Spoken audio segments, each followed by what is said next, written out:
ସେ ସାରା ଜୀବନ ଅଭାବରେ କଟାଇଛନ୍ତି।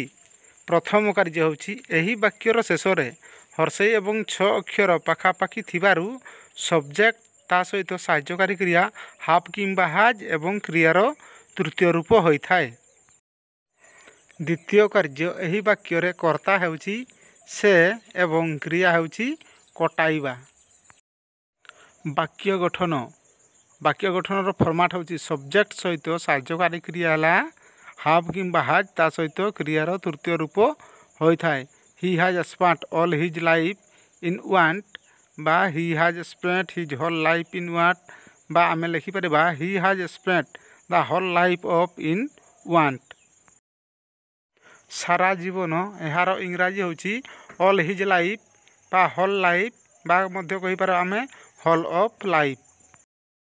ଅଭାବରେ ଏହାର ଇଂରାଜୀ ହେଉଛି ଇନ୍ ୱାଣ୍ଟ।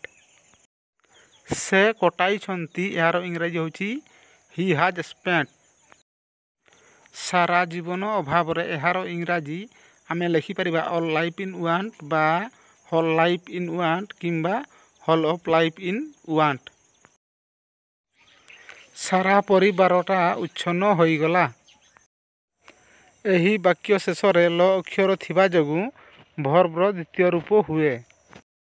ବାକ୍ୟ all the family was ruined whole of family was ruined ବା ଆମେ କହିପାରିବା the whole of the family was ruined. ସାରା ପରିବାର ଏହାର ଇଂରାଜୀ ହେଉଛି ଅଲ୍ ଦ ଫ୍ୟାମିଲି ବା ହୋଲ୍ ଅଫ୍ ଫ୍ୟାମିଲି ବା ଆହୁରି କହିପାରିବା ମଧ୍ୟ ଆମେ ହୋଲ୍ ଅଫ୍ ଦ ଫ୍ୟାମିଲି। ପିଲାଟି ଗୋଟାଯାକ ପିଠା ଖାଇଦେଲା। ଏହି ବାକ୍ୟ ଶେଷରେ ଲ ଅକ୍ଷର ଥିବା ଯୋଗୁଁ କ୍ରିୟାର ଦ୍ୱିତୀୟ ରୂପ ହୁଏ। ଏହି ବାକ୍ୟର କର୍ତ୍ତା ହେଉଛି ପିଲାଟି ଏବଂ କ୍ରିୟା ହେଲା ଖାଇବା। ଖାଇଦେଲା ଏହାର ଇଂରାଜୀ ହେଉଛି ଏଟ୍ ଅପ୍। ବାକ୍ୟ ଗଠନ ସବଜେକ୍ଟ ସହିତ କ୍ରିୟାର ଦ୍ୱିତୀୟ ରୂପ ହୋଇଥାଏ। ଦ ବୟ ଏଟ୍ ଅପ୍ ଏହାର ମାନେ ହେଉଛି ପିଲାଟି ଖାଇଦେଲା। The boy ate up all the cake ବା ଆମେ କହିପାରିବା the boy ate up the whole of cake ବା ଆହୁରି ମଧ୍ୟ ଆମେ କହିପାରିବା the boy ate up the whole cake. ମୁଁ ସେ ବହିଟା ଯାକ ପଢ଼ି ଦେଇଛି। ଏହି ବାକ୍ୟରେ ହର୍ଷେଇ ଏବଂ 6 ଅକ୍ଷର ପାଖାପାଖି ଥିବାରୁ ବାକ୍ୟ ଗଠନର ଫର୍ମାଟ୍ ସବଜେକ୍ଟ ସହିତ ସାହାଯ୍ୟକାରୀ କ୍ରିୟା ହାଜ୍ କିମ୍ବା ହେଭ୍ ତା ସହିତ କ୍ରିୟାର ତୃତୀୟ ରୂପ ହୁଏ।